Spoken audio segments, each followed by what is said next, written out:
one of the concepts that really stuck with me at 20 years old, and that would forever change this period of time where I really felt like, oh, why did this happen to me?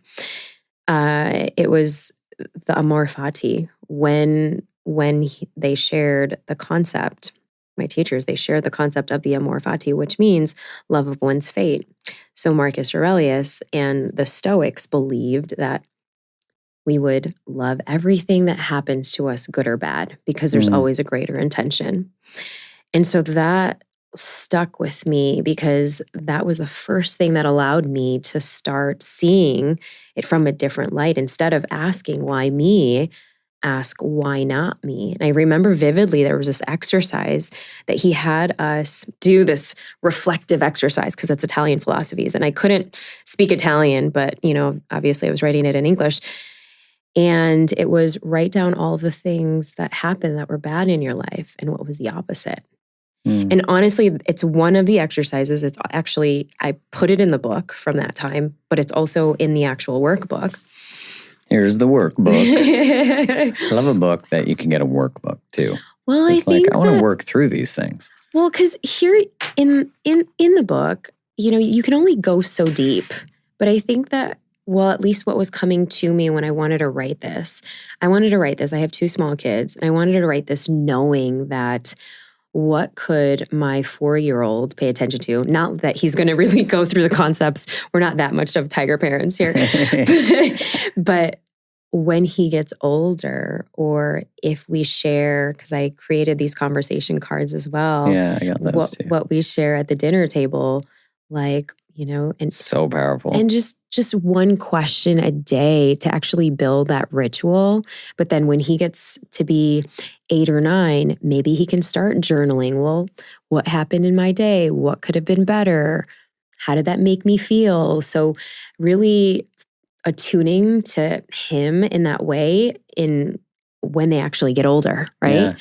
And him and actually my daughter as well. So that was kind of the envision that I had in my mind when I wanted to create something that was going to support, but also break down some of these concepts and actually go deeper and have fun. Consumable ways. So the amor fati, the love of one's fate, really shifted my... Did it change everything in how you saw the loss? Or did it take a bit? So, honestly, it was instant. It was instant because it's almost like everything snapped into place. It's like one of those truths that